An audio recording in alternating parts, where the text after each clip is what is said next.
Ted, do you believe, I'm a person from the media, other people here, do you believe that we created you, that it's our fault, that we created this image of the mass murder? Is that what you're saying to us? Well, I think in the course of doing your job, you did. Not in a malign way, not in a personal vendetta against me, but in the course of publishing the material and broadcasting the material coming out of the Salt Lake County Sheriff's Office or the Salt Lake County Prosecutor's Office, you began to plant the seed in people's minds. Now, that may be your constitutional right and duty, as well as, your livelihood. But I think in the process, you did create a media image of me that's far beyond, the reality of me. As John O'Connell called the Bundy monster? That's what he called it. I suggested to John we ought to get Mattel to make little dolls that walk and say, "I'm the Bundy monster." Ted, let me ask you this. You totally believe you're innocent. I'm not questioning that. My question to you is, how did it come to be that Ted Bundy could be involved in some of these things and has now been charged, convicted once, is now facing first-degree murder charges, and as you know, is being suspected in other murders? How did Ted Bundy come out? Ted Bundy is one of the most infamous serial killers in American history. A name synonymous with deception, manipulation, and brutality, Bundy's crimes spanned multiple states, leaving a trail of horror that continues to haunt the true crime world. He was not just a murderer, he was a master of disguise, a manipulator who weaponized his charm, intelligence, and good looks to lure unsuspecting victims to their deaths. Born Theodore Robert Bundy on November 24, 1946, he appeared to be an ordinary man, even a promising one. He studied psychology, pursued a law degree, and was involved in politics. However, behind this polished exterior lurked a predator with a terrifying secret. Over the course of his killing spree in the 1970s, Bundy was responsible for the murders of at least 30 young women, though the real number is suspected to be much higher. Bundy wasn't just another killer, he was a case study in evil. His ability to blend into society and gain the trust of his victims before brutally ending their lives makes him one of the most terrifying figures in criminal history. Unlike many serial killers who act impulsively, Bundy was methodical, strategic, and disturbingly aware of what he was doing. There are several key reasons why Bundy stands out among serial killers. His deceptive charm, unlike the stereotypical image of a serial killer as an outcast, Bundy was personable, well-spoken, and even considered handsome. He used these traits to manipulate both victims and law enforcement. His intelligence. Bundy studied psychology and law, which gave him an understanding of both human behavior and the legal system, allowing him to evade capture multiple times. His escapes. Bundy managed to escape custody twice, something few criminals have successfully done, and he continued his killing spree while on the run. His courtroom performance. Bundy represented himself in court, often grandstanding and manipulating the legal system, turning his trial into a media spectacle. His unrepentant nature. Even before his execution, Bundy showed little true remorse.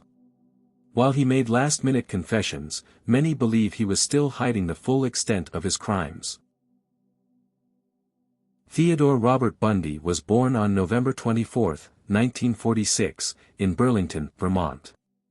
His early life was marked by instability, deception, and a hidden truth that may have played a role in shaping the person he became. Bundy's mother, Eleanor Louise Cowell, was an unwed 22-year-old when she gave birth to him. At the time, unwed pregnancies were highly stigmatized, especially in conservative families like hers. To avoid public shame, Louise was sent to the Elizabeth Lund Home for Unwed Mothers to give birth. Afterward, she returned to her parents' home in Philadelphia, where young Ted was raised believing his grandparents were his parents and that his mother was actually his older sister. This lie continued for years, creating a deeply confusing and unstable family dynamic. His grandfather, Samuel Cowell, was described by family members as an abusive, violent man with a terrible temper. He was known for being aggressive toward his wife and daughters and reportedly had a history of racist and violent outbursts. Some accounts suggest he even physically abused animals and had a disturbing influence on young Ted. At a young age, Bundy began exhibiting antisocial behaviors, such as animal cruelty and an unsettling fascination with power and control. According to some reports, he once placed knives around his sleeping aunt's bed when he was just 3 years old. Though some of these stories remain debated, they align with early warning signs of psychopathy and a lack of empathy in childhood. When Bundy was about 4 years old, his mother moved with him to Tacoma, Washington, where they started a new life. There, she met Johnny Culpepper Bundy, a hospital cook who eventually married her in 1951 and formally adopted Ted, giving him his last name. However, Bundy never respected his stepfather, seeing him as uneducated and beneath him. Despite Johnny's efforts to be a father figure, Bundy remained emotionally distant and unimpressed with his blue-collar lifestyle. Bundy's early personality was a mix of charm and detachment. Many who knew him as a child described him as polite, well-mannered, and even likable. However, beneath the surface, he struggled with deep insecurity, an inability to form genuine emotional bonds, and an obsession with control. During his teenage years, Bundy developed an intense fascination with violence and crime, often consuming detective magazines, crime novels, and explicit materials. Despite his outwardly normal behavior, there were subtle warning signs. Lack of empathy, Bundy showed little emotion toward others, even when they were suffering. Manipulative tendencies, he often lied and exaggerated stories to impress others. Theft and petty crimes, he frequently shoplifted and became skilled at deception. Bundy was intelligent but not naturally gifted.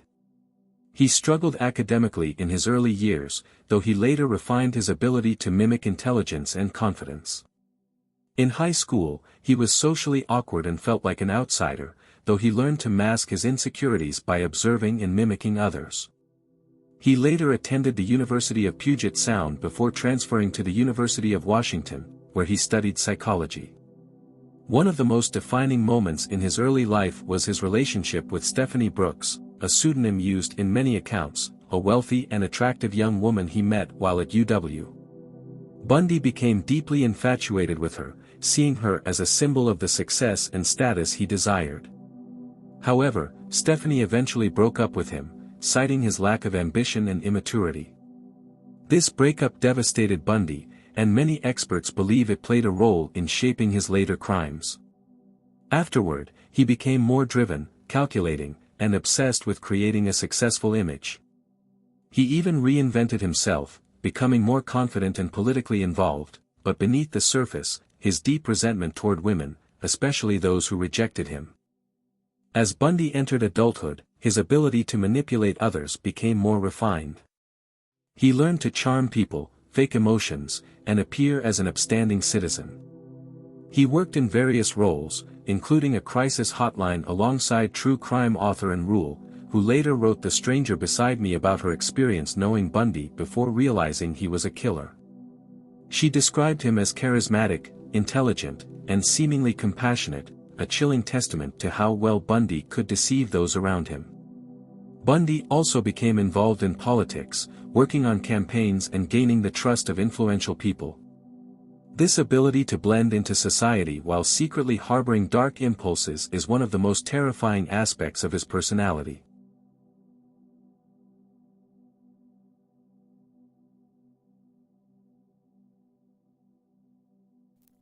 Ted Bundy's first officially confirmed murders began in 1974, but many experts and law enforcement officials believe he started killing much earlier. Bundy himself hinted at this before his execution, suggesting that his actual victim count was far higher than the 30 murders he officially confessed to. There are several suspected earlier offenses that remain unconfirmed. 1961, when Bundy was 14 years old, an 8-year-old girl named Anne Marie Burr disappeared from her home in Tacoma, Washington. Bundy lived in the same neighborhood at the time, and some investigators believe he was responsible, but no solid evidence ever linked him to the case. Late 1960s, some reports suggest Bundy may have attacked or even killed before the 1970s, particularly during his time at the University of Washington and Temple University in 1969. He later admitted to attempting his first abduction in 1969, but the victim escaped. Unsolved cases. Several young women went missing in Washington and Oregon before Bundy's confirmed crimes began. Some share eerie similarities to his later attacks. Though we may never know Bundy's true number of victims, his first confirmed attacks marked the beginning of one of the most infamous killing sprees in history. One of the most terrifying aspects of Bundy's crimes was his ability to blend in and appear harmless. He didn't fit the typical image of a predator. He was charming, intelligent, and well-dressed, which allowed him to deceive people easily. Bundy developed several tactics to lure his victims. The injured man act. He would wear a cast, sling, or use crutches, pretending to be injured. He often asked young women for help carrying books or loading items into his car. Once they let their guard down, he would overpower them. Bundy sometimes posed as a police officer or security figure to gain the trust of his victims. Unlike many killers who attack impulsively, Bundy took time to gain his victims' trust. He spoke well, made eye contact, and appeared educated, which disarmed his targets. Targeting college campuses, he often stalked universities and parks, where he knew young women would be. Bundy transported victims to remote areas, where he could carry out his crimes without fear of interruption.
Not a suspect, at least according to Seattle police. He is a suspect, but one of many, according to the King County One of 3,000. Okay, thank you, Robin. The man most of us know as Ted has been seen only in a picture. It's a composite drawing that police created from eyewitness accounts. But police say Ted is a real man, and they have spent the last 15 months trying to track him down. Paul Boyd takes a look at the history of this case. King County Police launched their investigation after Denise Naslund and Janice Ott vanished from Lake Sammamish State Park in July 1974. At least 7 people at the crowded beach saw and heard a man who called himself Ted. He was described as a smooth-talking man with his arm in a cast who asked several women to help him load a boat onto a Volkswagen. A massive search was launched for Ted, and police were flooded with calls from citizens who said they had seen the suspect. The first break in the case came with the discovery of the skeletal remains of 6 women in the mountains east of Seattle. With the bodies found all in one place, bodies of women who disappeared from places as far away as Corvallis and Seattle, police realized that one man was probably responsible for the deaths of at least 8 women. By mid-1974, authorities realized they were dealing with a serial predator. Multiple young women vanished under similar circumstances. Witnesses at Lake Sammamish described Ted as a young, handsome man driving a Volkswagen Beetle. Sketches of Bundy were circulated, and several people, including his girlfriend, Elizabeth Klopfer, reported suspicions about him. Despite multiple reports, police were overwhelmed with false leads, and Bundy remained free. A special 11-man task force was set up by King County to handle the case, and to date that group has investigated nearly 2,800 possible Ted suspects. King County authorities worked out a deal with the Department of Motor Vehicles that each time a suspect was named, police showed that man's driver's license picture to the Lake Sammamish witnesses. In that fashion, they eliminated thousands of potential suspects. But when it appeared this spring that the investigation had reached a dead end, police admitted that they would only catch Ted if he committed another crime and got caught. Detectives are now hard at work to determine if it was Theodore Bundy who made that mistake. This is Paul Boyd for King News Service. From mid-1974 to 1975, Ted Bundy escalated his attacks, spreading terror across multiple states. His brutal wave of murders in Washington, Oregon, Utah, and Colorado marked the peak of his killing spree. During this time, investigators began to recognize a pattern, but Bundy remained one step ahead, constantly changing locations and refining his tactics.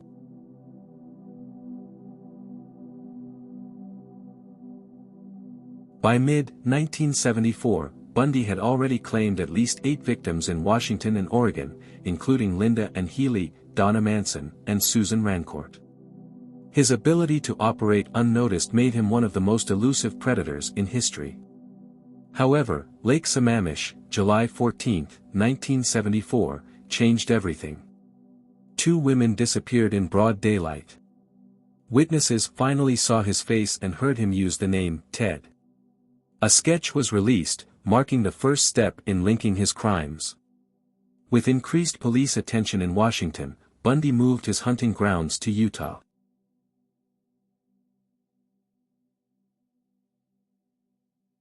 In August 1974, Bundy moved to Salt Lake City, Utah, to attend law school at the University of Utah.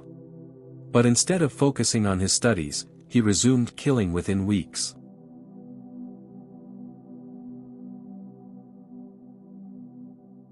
Nancy Wilcox, a 16-year-old girl, vanished from Holiday, Utah. Bundy later claimed he didn't intend to kill her, but she was never seen again.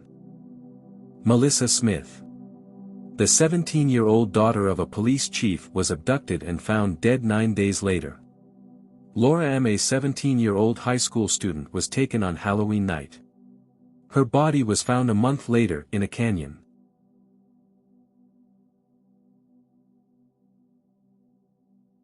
This was one of the most critical moments in Bundy's case because it was the first time a victim escaped and reported him.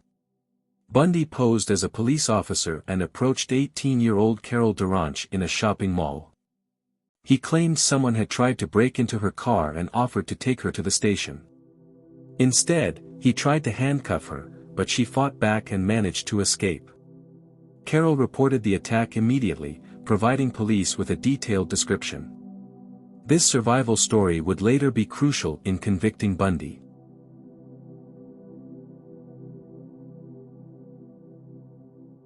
After the failed abduction in Utah, Bundy moved his killing spree to Colorado, targeting women in ski towns and college campuses.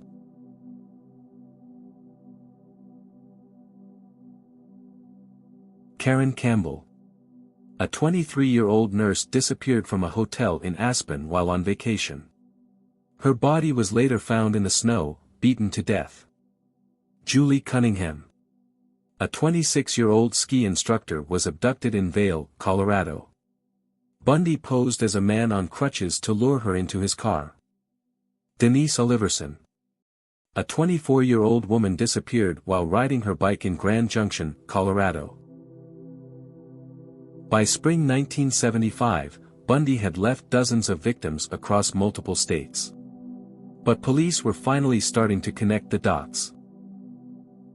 From 1975 to 1978, Ted Bundy's reign of terror nearly ended multiple times, but his bold escapes and continued killings shocked the nation. This period saw his first arrest, 2 daring escapes, and a final capture in Florida, where he committed some of his most brutal murders before being brought to justice. Despite Bundy's careful methods, his downfall began with a routine traffic stop in Utah.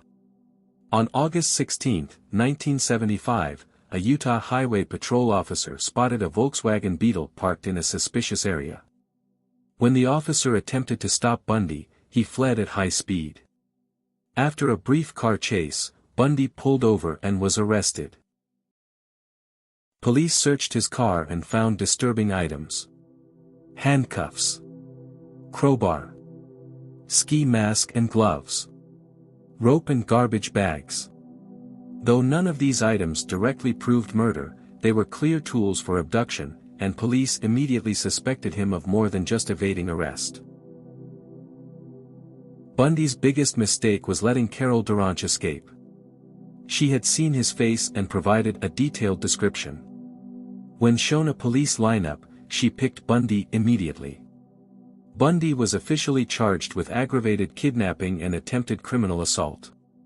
Even though no murder charges had been filed yet, his arrest was the first step toward his downfall.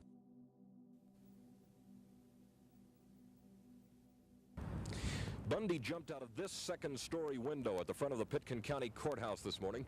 He was scheduled for a court appearance and apparently had been locked into the law library by sheriff's deputies while attorneys were arguing a motion to strike the death penalty. Witnesses say he left in a hurry, however, nobody saw him open the window, and he escaped clean in an unknown direction. As Bundy awaited trial, he planned his escape. Bundy was granted access to the Aspen Courthouse Library to work on his defense. While left alone on the second floor, he jumped out of a window, falling 2 stories to the ground. He ran into the woods and managed to evade police for 6 days. He survived by stealing food from cabins before being recaptured while trying to leave Aspen in a stolen car. Though he was back in custody, Bundy was determined to escape again, and this time, he wouldn't fail. Tonight, Sandy Gilmore substitutes for Terry Wood. Accused killer Theodore Bundy was captured early this morning 2 miles from Aspen, Colorado. He was on the main road driving a car he admitted taking just a short time earlier. Barbara Grossman was in Aspen this morning and has this report. At 2 this morning, after being loose for 6 days, Bundy was captured by Pitkin County officers Maureen Higgins and Gene Flatt. But they weren't looking for Bundy. They were on a routine investigation. I noted a vehicle driving erratically about 1/8 of a mile east of Aspen on Highway 82. We observed this vehicle for a matter of seconds, and I turned around and pursued it, contacted it, and found Mr. Bundy driving it. Did you recognize him right away? It took about 2 glances. He was pretty altered. His appearance had been altered by glasses and a minor growth of beard. Actually, he was pretty dopey. I think he was pretty tired. He was cooperative in that he pretended to search for his license when we asked for it, and he wasn't aggressive toward us in any way. Did he say where he was heading? He did not. He just stated he was going to leave the valley if possible.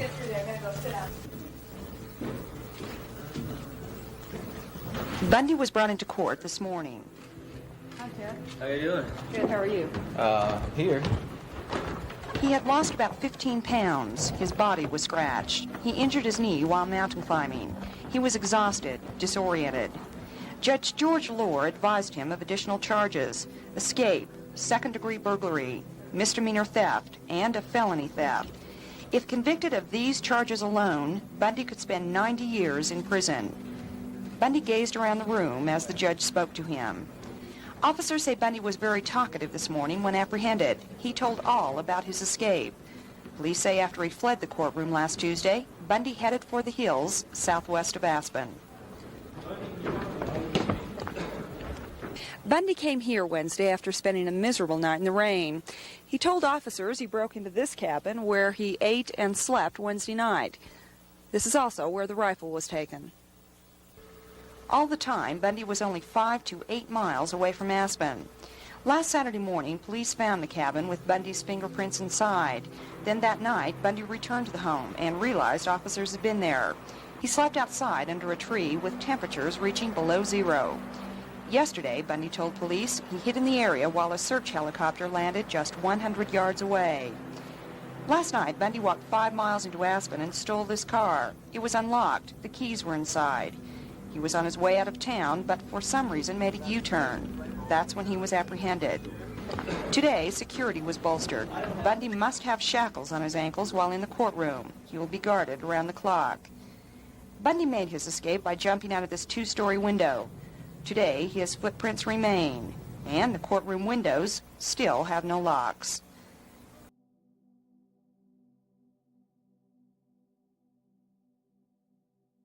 Before his escape, Ted Bundy had been out of his cell exploring that overhead crawl space he escaped through. Jail officials knew about that, and they did nothing about it.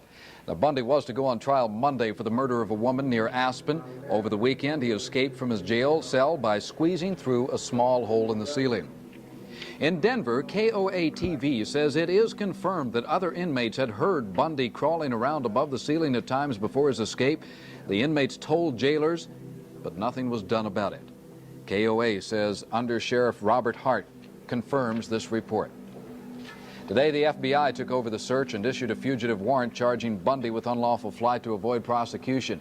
Agents feel the former Utahan is out of Colorado, possibly out of the country. The search reaches all over the West right now and the East Coast, Canada, and Mexico. Dozens of leads are coming in, but so far nothing solid. Some officers feel it's going to be a long time before Theodore Bundy is behind bars again. Bundy lost weight intentionally, allowing him to squeeze through a hole in the ceiling of his cell. He climbed into a maintenance crawl space and broke into the jailer's apartment. He stole civilian clothes and walked out the front door, completely unnoticed. By the time police discovered he was gone, Bundy had a head start of more than 17 hours.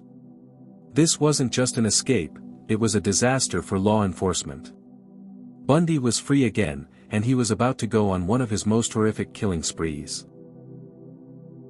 After escaping, Bundy traveled to Florida, where he resumed killing with even more brutality than before.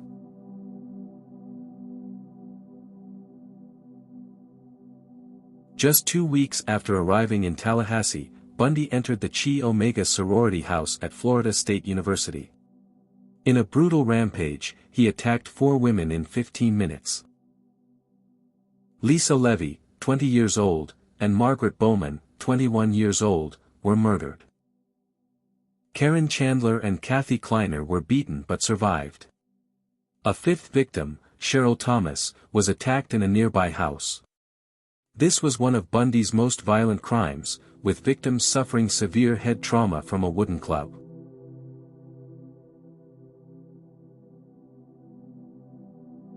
"12-year-old Kimberly Leach was abducted from her middle school in Lake City, Florida.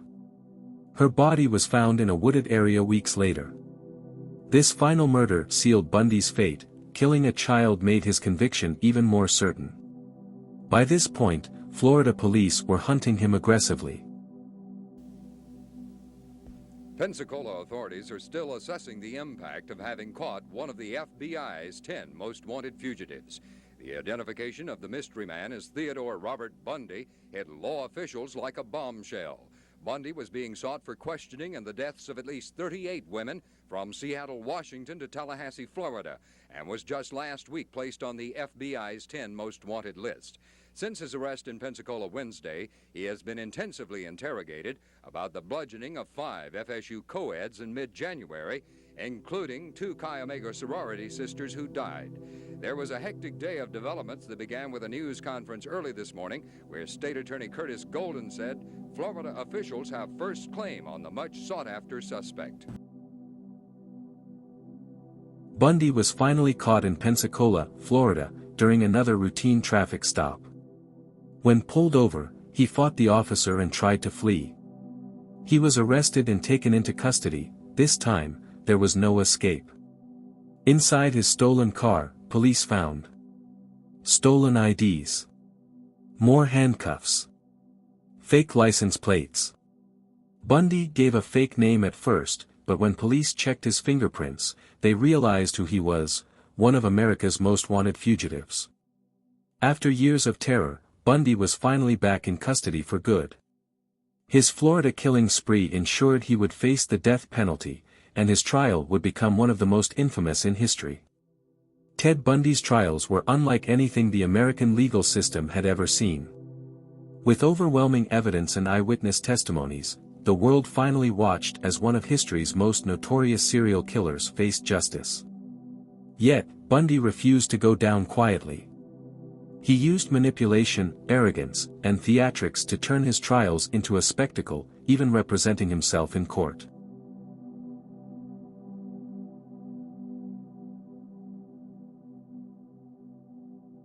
Bundy was charged with the murders of Lisa Levy and Margaret Bowman from the Chi Omega sorority house attack.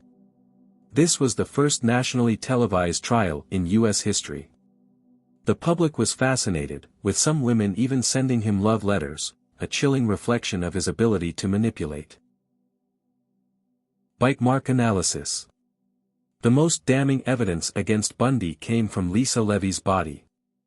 Forensic experts matched Bundy's dental impressions to bite marks left on her body. This was the first time bite mark evidence was used in a murder trial.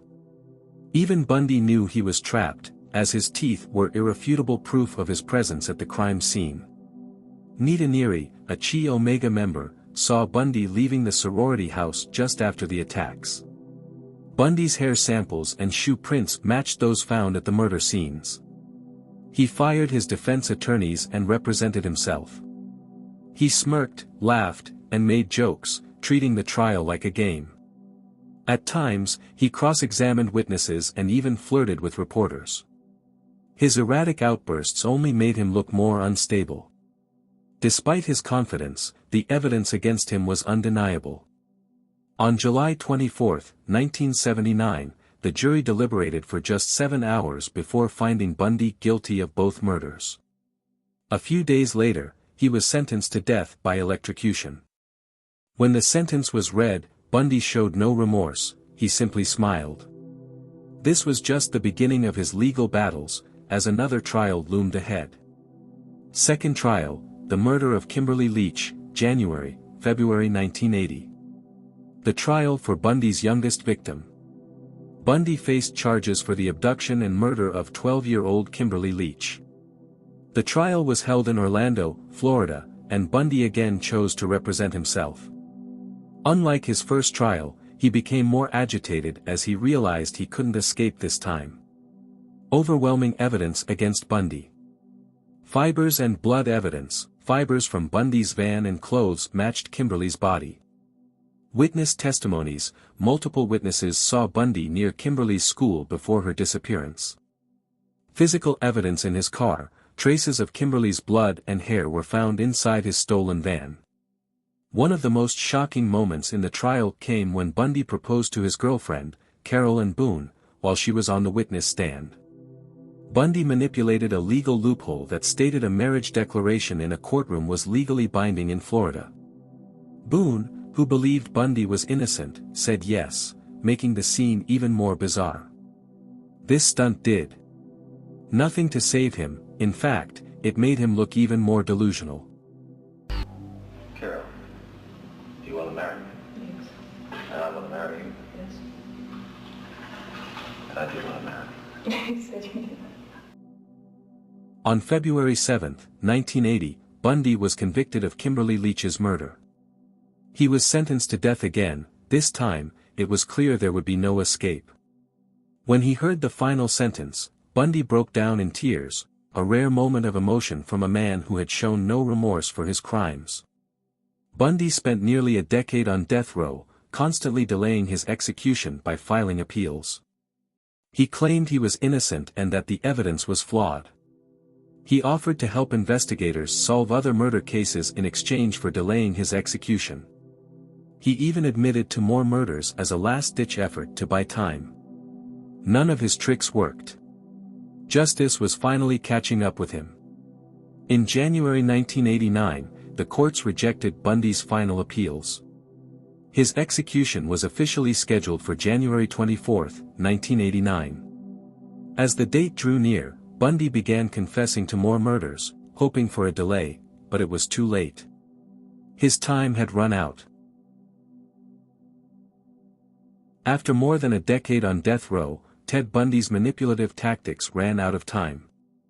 With his execution date set, he spent his final days desperately trying to delay the inevitable, offering last-minute confessions and blaming his crimes on external influences. When the day finally came, the world was watching. The execution of one of the most infamous serial killers in history. As Bundy's execution date approached, he became increasingly desperate. He had a small but loyal following, including Carol and Boone, who believed in his innocence. But by 1988, even Boone had abandoned him, taking their young daughter with her. Now, alone and powerless, Bundy turned to confession as his final strategy. Knowing he had no way out, Bundy finally admitted to more of his crimes. January 1989, Bundy began giving detailed confessions to investigators. He admitted to killing at least 30 women, though the true number is likely much higher. Authorities didn't believe his remorse. His confessions were not about guilt, they were a final attempt to delay execution. But this time, it didn't work. On January 23, 1989, Bundy was moved to Florida State Prison's death chamber. He spent the night talking to a minister and crying, a stark contrast to his usual arrogant demeanor. His final meal, a standard prison meal of steak, eggs, hash browns, and toast, though he refused to eat it. Bundy was out of options. His execution was scheduled for 7 a.m. the next morning. At 7:06 a.m., Bundy was strapped into the electric chair. Hundreds gathered outside the prison, cheering for his death. Some held signs that read, "Burn, Bundy, burn." When asked for his final words, Bundy said, "I'd like to give my love to my family and friends." At 7:16 a.m., 2,000 volts of electricity surged through his body. By 7:16 a.m., he was dead.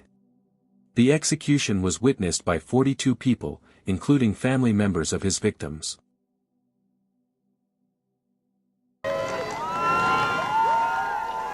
Ted Bundy, even in death, stirred hatred.